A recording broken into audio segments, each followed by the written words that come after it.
working to connect a region of over 600 cultural bridges between our lands.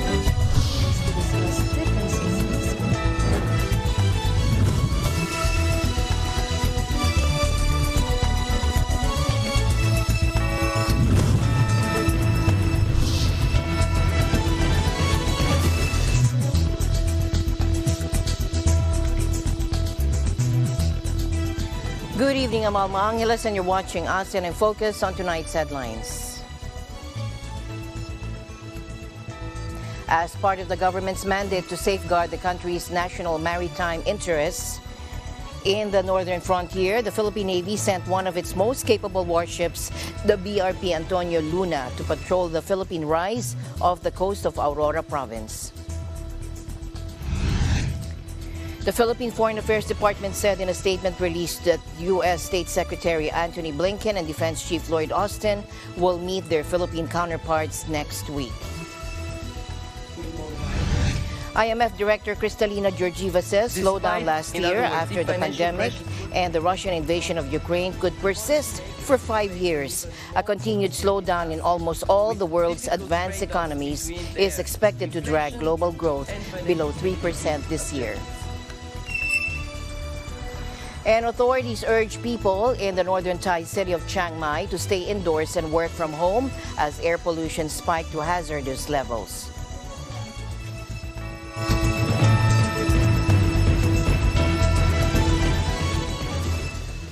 As part of the government's mandate to safeguard the country's national maritime interests in the northern frontier, the Philippine Navy sent one of its most capable warships, the BRP Antonio Luna, to patrol the Philippine rise off the coast of Aurora Province. Take a look.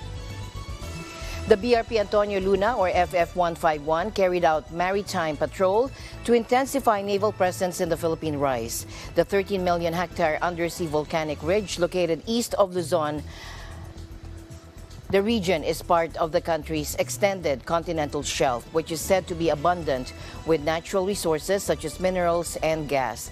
The Antonio Luna's acting commanding officer, Commodore Jim Aris Alagao, said the area, also known as the Benham Rise, is part of the country's extended continental shelf, which is believed to be abundant with natural resources such as minerals and gas.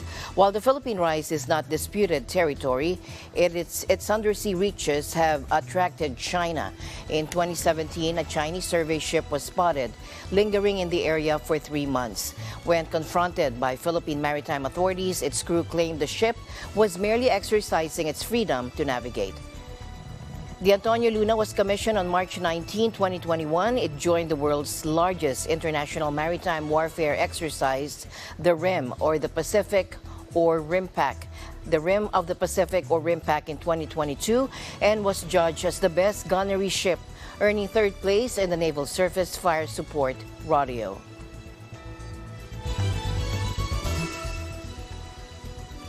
China said nations around the South China Sea should think carefully about the increased presence of the U.S. military in the region following the expansion of the Enhanced Defense Cooperation Agreement with the Philippines. China's Foreign Ministry spokesperson Mao Ning made a remark when asked to comment on Defense Senior Undersecretary Carlito Galvez Jr.'s statement that the addition of 4 EDCA sites will boost Manila's capabilities to protect national interests, contribute to collective defense in the region, and protect the busy sea lanes of commerce. Let's listen in. I'd like to refresh your memory about the long list of turmoil, division, and devastation left behind by the U.S. military around the world. Will increased U.S. military deployment in one's country or the region truly help protect national interests and regional peace and stability, or rather cause grave, irreparable consequences? Regional countries need to think carefully about this. As to protecting sea lanes of commerce in the South China Sea, I believe the concern is really uncalled for. There is never any issue with freedom of navigation or safety in the South China Sea. China and ASEAN countries are committed to the full and effective implementation of DOC and steady progress in COC consultations. We have both the will and the capability to safeguard peace and stability in the South China Sea. There is no need for unwarranted interference. The comments on the locations of the new military bases also speak to the concern shared by many insightful people in the Philippines, who worry that this may draw their country into the whirlpool of a potential conflict in the Taiwan Strait. The Taiwan question is China's internal affair, and its resolution is a matter for the Chinese.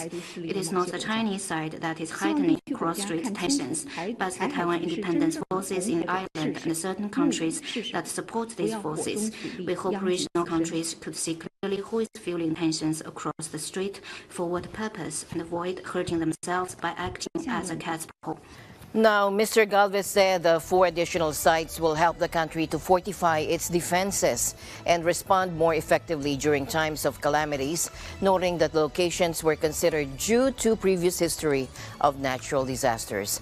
A 5th site for the expansion of the Enhanced Defense Cooperation Agreement, or EDCA, between the Philippines and the U.S. was supposed to be established in Subic, Zambales, but it wasn't approved due to political sensitivities.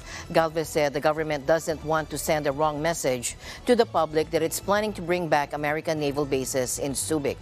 Now, the 4 sites are at Naval Base Camilo Ocias in Santa Ana, Cagayan, Camp Melchor de la Cruz in Gamo Isabela, Balabac Island in Palawan, and Lalo Airport in Cagayan. The Philippine Foreign Affairs Department said in a statement released on Wednesday that U.S. State Secretary Antony Blinken and Defense Chief Lloyd Austin will meet their Philippine counterparts next week. Now, the 2 nations' top diplomats and defense chiefs will meet for the first time since 2016 in Washington to tackle key areas of cooperation. It will also be an important opportunity to substantively progress cooperation in key areas across the breadth of the relationship, including identifying concrete initiatives for promoting regional security and countering terrorism and other transnational crimes. The Philippine side, which will be led by Foreign Affairs Secretary Enrique Manalo and Defense Chief Carlito Galvez, will also seek to discuss energy security and trade ties during the meeting. The talks will take place after the U.S. gained greater military access in the Philippines as tensions with China heighten. Galvez, in a separate statement, said the Philippines will continue to work with the U.S. and other like-minded nations towards defending the region after the Southeast Asian country announced 4 more sites this week under the 2 nations EDCA. Now, the sites include a naval base and an airport in Cagayan Province and a military camp in Isabela Province, all near Taiwan, and Balabac Island in Palawan Province, facing the South China Sea. Galvez said an accelerated implementation. China deployed warships through waters around Taiwan on Thursday as it vowed a firm and forceful response to the island's president meeting U.S. House Speaker Kevin McCarthy. Taiwan leader Tsai Ing-wen held talks with McCarthy in Los Angeles, expressing gratitude afterwards for the meeting, which included other U.S. lawmakers. That's the Senate. Their presence and unwavering support reassure the people of Taiwan that we are not isolated and we are not alone. However, it is no secret that today, the peace that we have maintained and the democracy which have worked hard to build are facing unprecedented challenges. We once again find ourselves in a world where democracy is under threat. In a discussion with congressional leaders this morning, I reiterated Taiwan's commitment to defending the peaceful status quo, where the people of Taiwan may continue to thrive in a free and open society, have all served to safeguard our shared interests in peace and prosperity across the Indo-Pacific. Based on our conversations, it's clear that there are several actions are necessary. First, we must continue the arms sales to Taiwan and make sure such sales reach Taiwan on a very timely basis.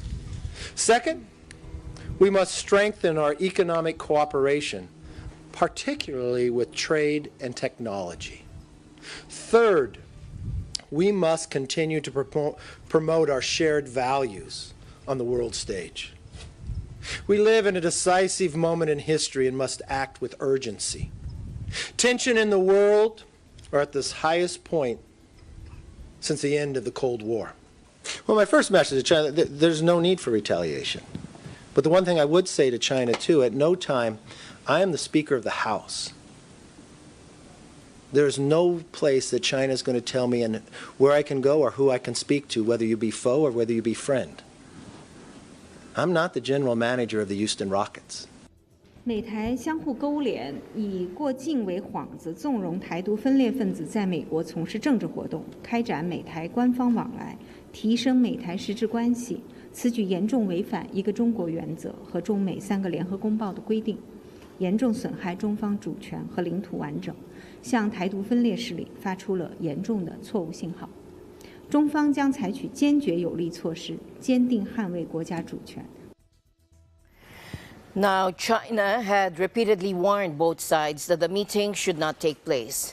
And now they deployed an aircraft carrier through waters southeast of Taiwan hours before the talks. Taipei's Ministry of National Defense said 3 additional warships were detected in waters separating the island from mainland China. And an anti-submarine helicopter crossed Taiwan's air defense identification zone. China also deployed Coast Guard vessels for unusual patrols that sparked a protest from Taiwan. Despite Taiwan having been ruled separately for more than 70 years, China views it as part of its territory and has vowed to seize it one day by force, if necessary.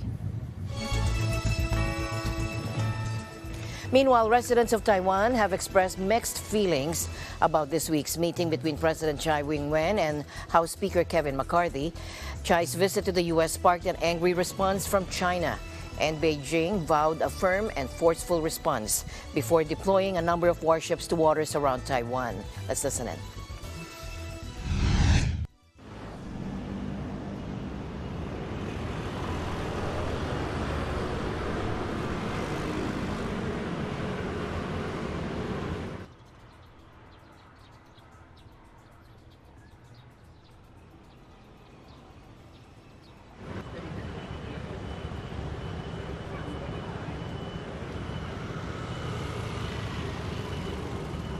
蔡英文总统这样子去与美国的议长碰面的行为，很大程度的是在说明，他希望捍卫台湾是属于主权独立的国家的这个价值。中方常常在国际上面放话，出声威胁，或是对于台湾人民产生一些恐吓的行为。而蔡英文总统这样的行为，就是想要传达出一个讯息，是说台湾人民并没有在惧怕这样子的中国威吓要武统台湾的这样的言论。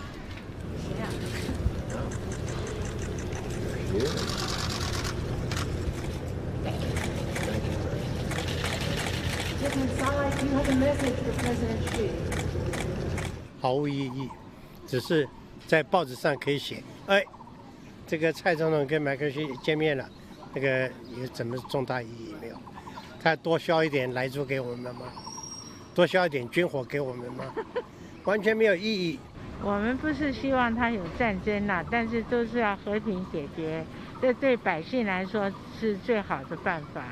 那政治家要搞这些，受人家的这种美国的影响啊，把你当作炮灰来用。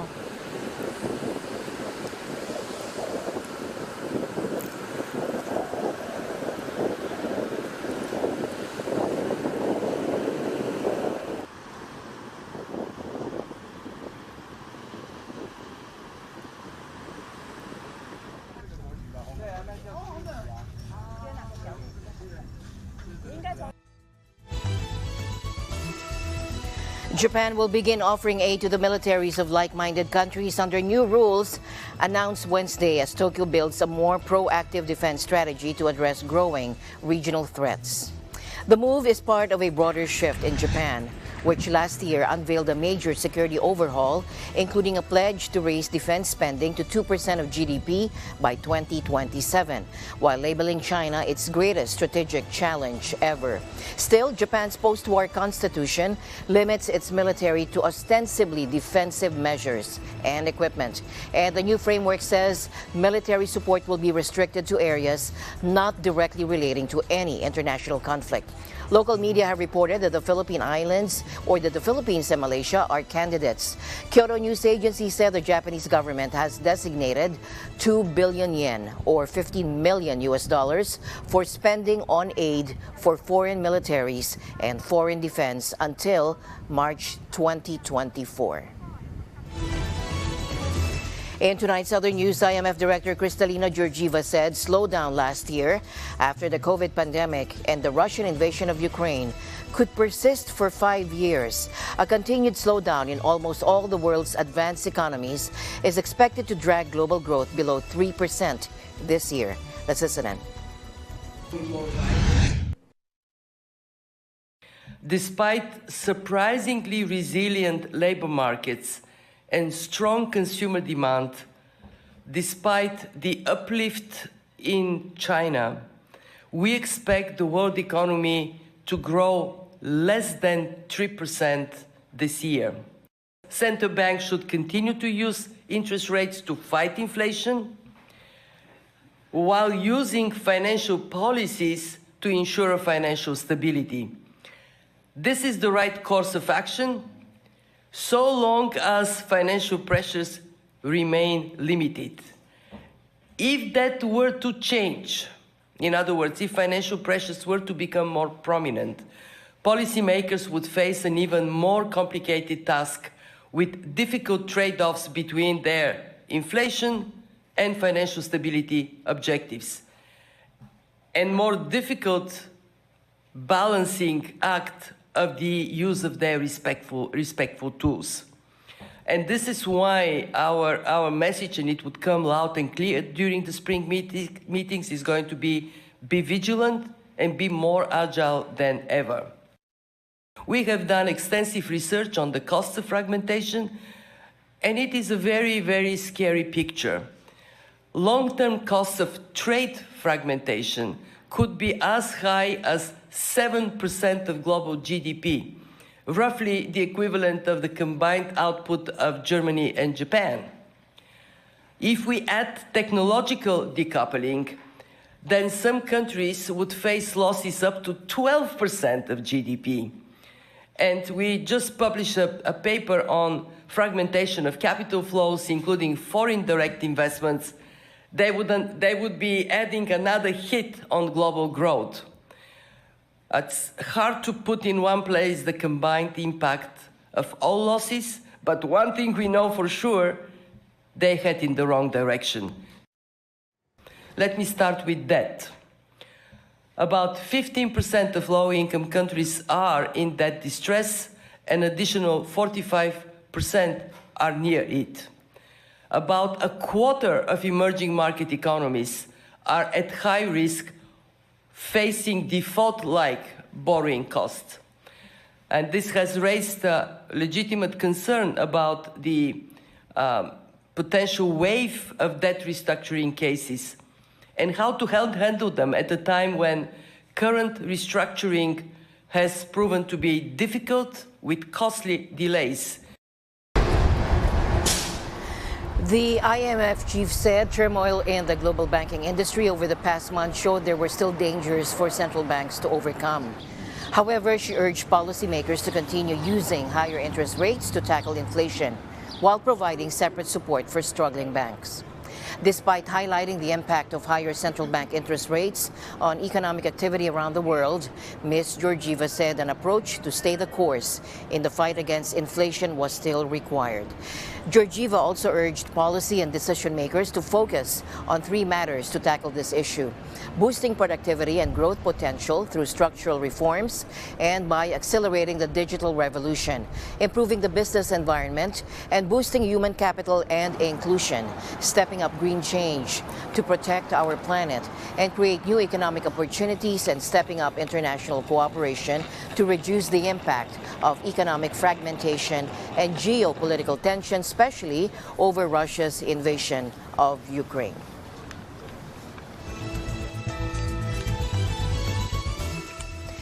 Still tackling the world economy, global trade growth in 2023 still expected to be subpar, despite a slight upgrade to GDP projections since last fall, according to WTO economists in a new forecast. That's ASEAN.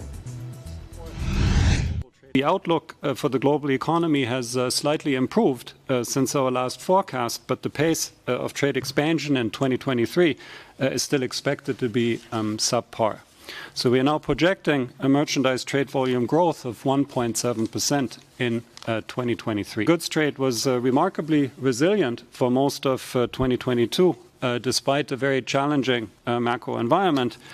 During the first 3 quarters of 2022, year-on-year trade volume growth actually averaged 4.3%, but an abrupt decline in the fourth quarter then dragged growth down for the year to 2.7%. Downside risks to the forecast include the vulnerabilities that have been revealed in the banking sector of late. It appears that these recent banking failures in the U.S. and Europe have been mostly contained, but rapidly increasing interest rates could create further strains in financial markets that then could, of course, also have implications for international trade. But there's also some upside potential, particularly from the relaxation of COVID-19 restrictions in China, particularly for services such as travel and transport. And of course, a peaceful end to the war in Ukraine and a reduction in broader geopolitical tensions would also greatly improve the outlook for the global economy. The fact is that trade in digitally delivered services is booming. According to our estimates, global export reached $3.82 trillion in 2022. And what is impressive about these services is the pace of growth.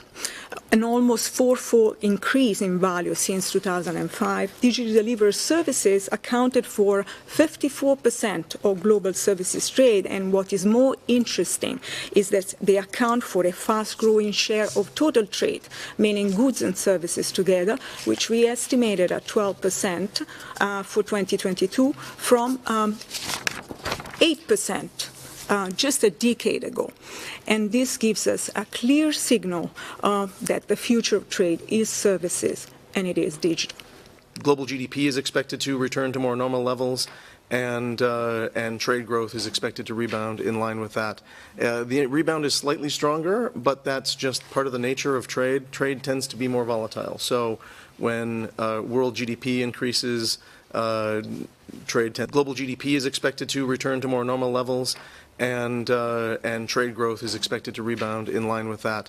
The rebound is slightly stronger, but that's just part of the nature of trade. Trade tends to be more volatile. So when world GDP increases, trade tends to increase more. When world GDP declines, trade tends to move in the same direction, but just more so. So you get a kind of a whipsaw effect.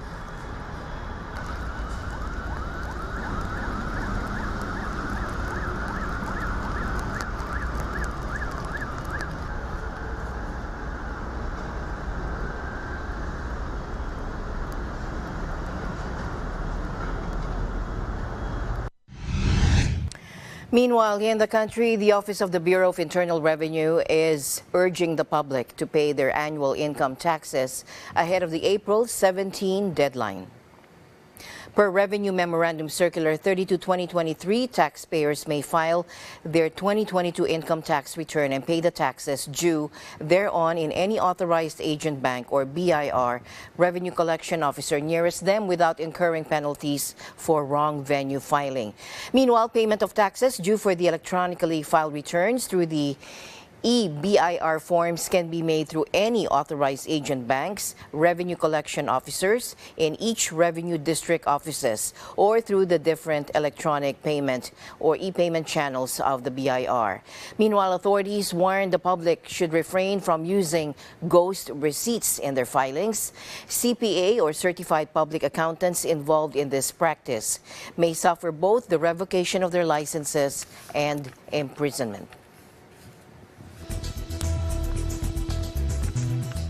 Authorities are urging the people in the northern Thai city of Chiang Mai to stay indoors and work from home as air pollution spiked to hazardous levels. Smoke from forest fires and farmers burning crop stubble has blanketed the popular tourist destination in recent weeks.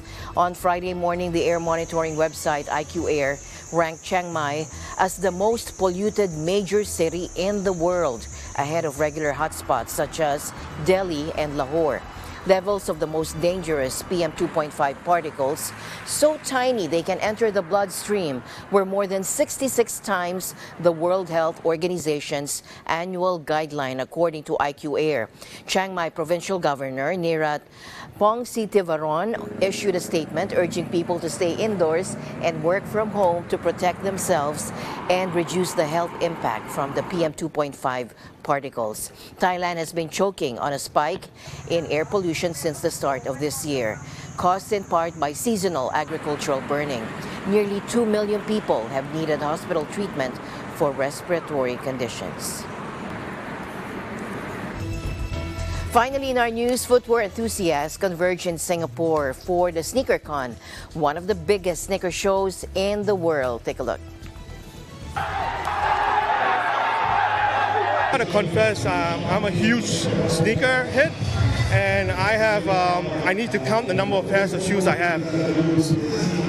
In my house, I have this altar of shoes, and I think it's expanding, and it's not good. My partner keeps complaining, but it's something you like, and it's something that grows with you in time. And when you have a love for sneakers and design, you always want to get something that interests you all the time. So I have around like about 100 pairs, and these pairs of shoes are from different brands. So I have some Nikes, I have some Adidas, I have Jordans, of course, and Golden Goose.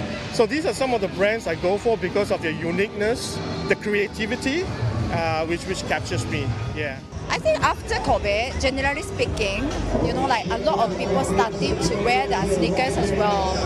So of course, sneakerheads, any era, like any generation time, like there are many sneakerheads since, like long time ago. But now many people prefer wearing the comfortable sneakers as well. So far, I spent around 1.4K. Despite I did naggle a bit, but it's only like $80 lower. Yeah, it's not a lot, but it's still worth it. It's a good experience. This pair is a limited edition released in 2007.